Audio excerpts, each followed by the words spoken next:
Hi guys, we are in the final chapter of Ruth chapter 4. So in Ruth chapter 3, we saw Ruth making a bold move toward Boaz and asking for redemption. So this is equivalent to asking him to marry her. And Boaz offers her a large gift, but he cannot commit to the marriage until he knows for sure that the closer relative than he is uninterested in redeeming Ruth, because this other guy who's never named has first dibs, basically, because he's a closer relative. So he basically says, I'm going to find out. Here's my pledge to you. He gives her 3 weeks worth of food and he sends her on. So in Ruth chapter 4, Boaz makes it his priority to inform his male relative of this situation and inquire of his intentions regarding Ruth and, I guess, Elimelech's whole estate, basically. So Boaz goes to the gate. It's called the gate, I guess the gate of the city, as it was called, where legal transactions took place in that day, apparently. Kind of like the courthouse, but it was the gate of the city. So Boaz observes the man that he's looking for and the one he needs to talk to walking by, because I guess everybody comes through this central location, and he summons him to come sit down. The man comes and sits down with Boaz, and Boaz calls 10 other men, elders of the city, to witness this conversation. So Boaz is both noble and wise in this dealing, because not only does he offer the first opportunity or first dibs to the rightful relative, as is the law, but he also ensures that there is a record of this conversation so that there will be no mistake or misremembering, as some people like to do, after the fact, right? So he wants it to be everything above board, nothing underhanded. He's doing this the right way, right? Says something about his character. So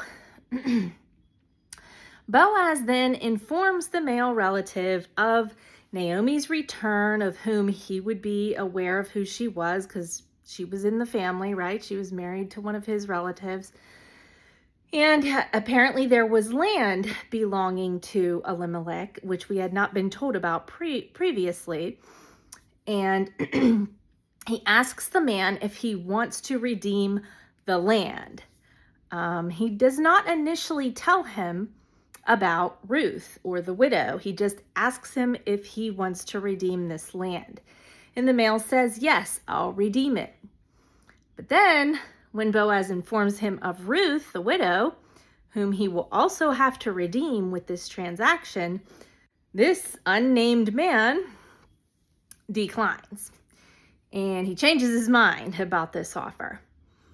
And he asks Boaz to redeem it. He says, nope, you redeem it. I don't want it. It'll mess up my own stuff and my own life and my own inheritance. You go ahead and redeem it.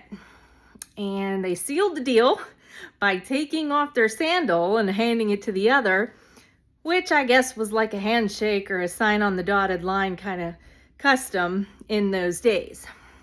So in the presence of all of these witnesses, obviously, too.